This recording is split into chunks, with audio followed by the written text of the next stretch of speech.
So the White House, did they have any heads up about this announcement today?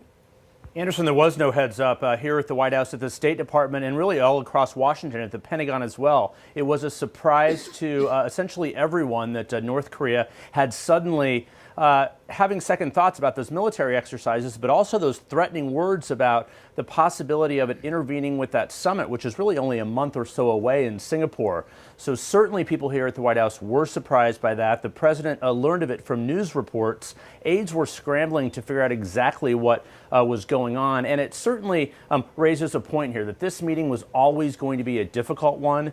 Since the president was standing here in the White House briefing room really just a couple months ago saying he wants to have this meeting, it seemed like it was sort of going along at a pretty good pace, but the expectations certainly have crescendoed since then. So probably a sign of this is going to be a challenging meeting, but it was a surprise here today. And Anderson, the reality is tonight, they don't know what it means for that overall summit. What was I know the White House later released a statement. What did they say?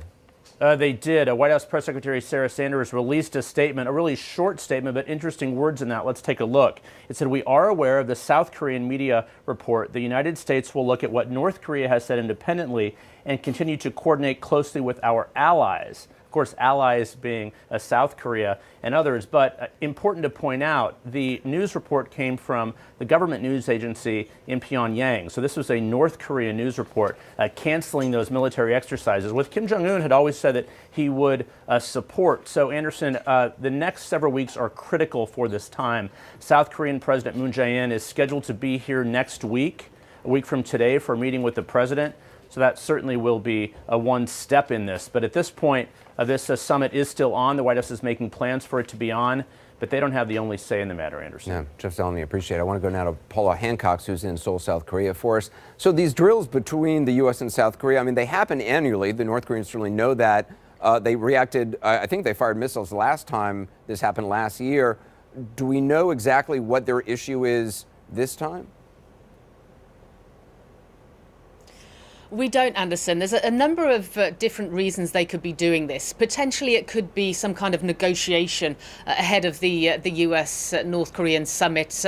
We can see in part of this KCNA article, they're saying, let this be noticed by the US and South Korea. We will be watching your future attitude. So it's almost a warning that if these military drills continue, then there could be problems. It's no secret that North Korea does not like these military drills. It happened last year. As you say, there were missile launches afterwards. Now, clearly, it's a very different situation now, but we're being told by the US Air Force that it is effectively the same scale and scope. We know there are F-16 fighter jets involved. We know there are these F-22 stealth jets involved as well, which North Korea would not want to have flying over the Korean Peninsula. But as you say, they know that this was going to happen. This is annual. The US says it's defensive. So clearly there's something more here. The South Koreans saying that they're trying to figure out exactly what the North Korean intention is before they come out with their official response. You know, Anderson? It is interesting, as one of our guests in the last hour pointed out. I mean, the North Korean statement was aimed more directly at South Korea, really, than it was at the United States, and perhaps there's a meaning in that. Yes, the way North Korea sees this, according to this KCNA article, is that this was against the Panmunjom Declaration. This was the agreement signed between the leaders of North and South Korea, where they agreed to cease all hostilities. There would be no hostilities between the two sides. Now, clearly, the South Korean side does not see this as hostile. This is part of the two militaries here in the peninsula training together. But North Korea has consistently found these drills very threatening, and they've constantly reacted to them. So, of course, the question is, why have they decided to mention this now? They're not saying that they are cancelling the summit with the US President Donald Trump. They are saying that the US should be aware of this summit in the context of what is happening right now. So it is a fairly thinly veiled threat to the United States and also to South Korea that this sort of behaviour, as far as North Korea is concerned, will not be tolerated. It said there is a limit to goodwill. There is a limit to giving an opportunity. One word of caution, though, we have seen this kind of behaviour from North Korea before. We have seen these kind of articles from KCNA slamming the US and South Korea at the same time as tensions have been decreasing. Anderson. Paul Hancock's in Seoul. Thanks. Joining me now is our panel, A.B. Stoddard, Steve Cortez, Paul Begala, Rich Lowry, Corinne Jean-Pierre, and Bobby Ghosh. Bobby, what do you make of this? I mean, is this kind of saber rattling? Is this brinksmanship, a negotiating tactic? Well, it's unlikely that at this late stage that Kim has completely changed his mind about his meeting with Trump. So the assumption has to be one of two things. Either this is a signal to domestic audiences, so if it has to do with domestic politics, reassuring people around him that I'm still a tough guy, I'm not gone soft on the United States and South Korea, or this is him reacting to pressure that's been put on him by the United States. So far, the U.S. has been putting pressure saying it's complete denuclearization. Trump is going to go for the full deal. And this is him saying, you know what, I've still got skin in this game. I'm still a player here. Trump has threatened that he will walk away from a deal if he's not happy. This is Kim saying, I can do that too. So one of those two things seem most likely. Now, from the North Korean point of view, this is not an unrealistic expectation that the South would at least tone down these exercises. Yes, they happen every year. Yes, they're supposed to be defensive, but you're calling an exercise Max Thunder, and you're doing it right on North Korea's border, just when relationships between the two countries are going through a period of thaw. It's not unreasonable for them to expect a scaling down, a postponement, a reduction in hostilities. I see a new game by Activision next year, Max Thunder. That's actually my adult film name, so I'm really embarrassed. Sorry. Oh boy. Michael Avenatti is my lawyer. What do you guys make of this? Yeah, I do. First, I think Bobby's right. I think this is probably more talking to the regime, but I think we should listen too, which is he didn't change. This is Kim, did not change his stripes. I feel like the president is like a teenager learning to drive. Flooring the gas and then slamming the brake. And we went from fire and fury to open and honorable. And I don't think either was actually quite right. You know, he's not open and honorable. He's a man who just murdered Otto Warmbier, a completely innocent American college kid. I'm glad he freed these hostages, but he should have never taken them in the first place. I just think a more nuanced, calmer approach. Let me praise him for this. Let me just say, shouldn't the president get some credit for? I mean, you know, the rhetoric which all the experts were saying, look, this is terrible and not a good idea. You can make an argument. We're now seeing some movement which we haven't seen before. Well, yeah, I think he should get credit tonight for not tweeting or commenting at all.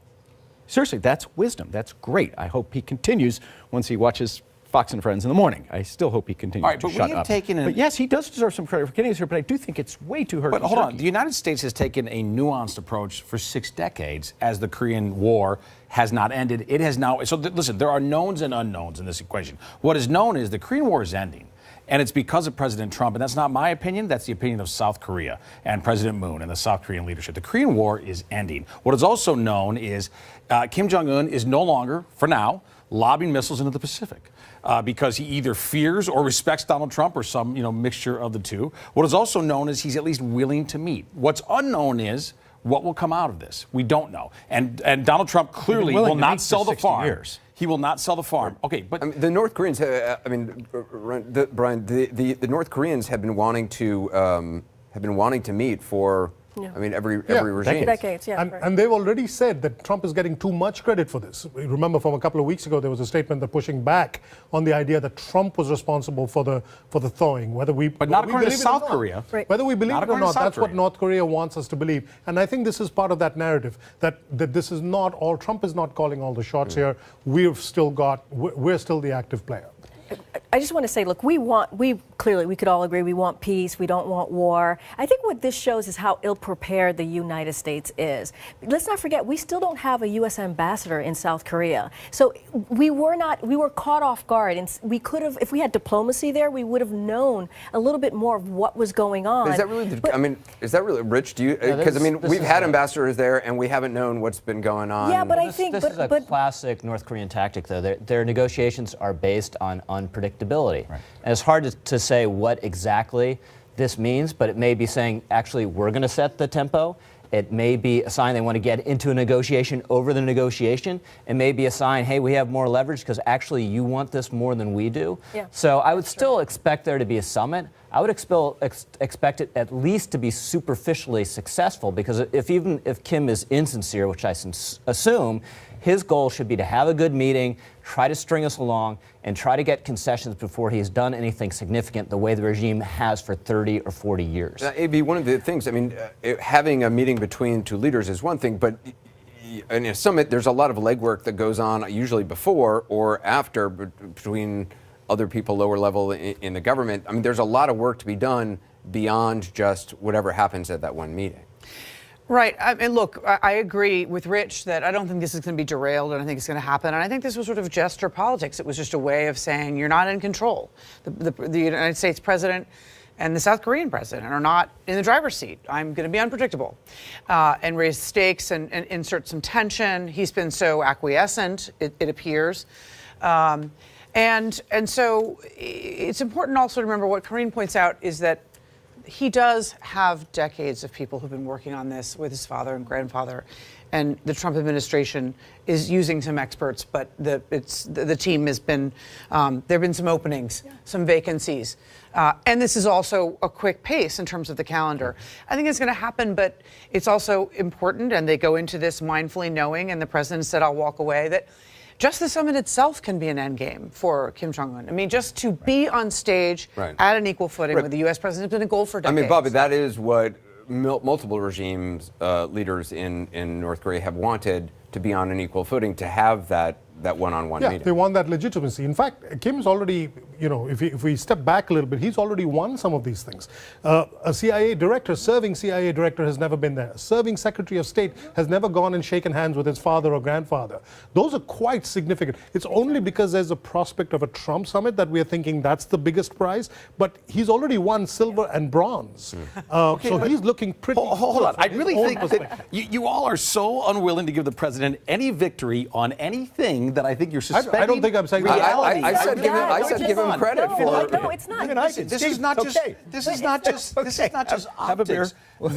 The Korean War is ending. That is momentous. I mean, historic. Steve, he has stopped sending. I'm not just talking about optics. But isn't that that's the rhetoric missiles. of it? We don't. I mean, you can't say the Korean War is ending. I mean, nothing. Well, they're negotiating an end of the war, and he has stopped lobbing missiles. Okay, more importantly, right? There are no missiles for now going into the Pacific. Why? Because President Trump applied maximum economic pressure, maximum diplomatic pressure, mainly via China, and quite honestly, harsh rhetoric. As much as people mocked him for Rocket Man, guess what? That's all true. And Kim Jong-un has been forced into a corner, and the idea that he's dictating terms is absurd. Okay, we have him in a corner, and we can decide to let him out of that corner, but it's for us to decide. It's certainly true that Trump usefully intimidated him.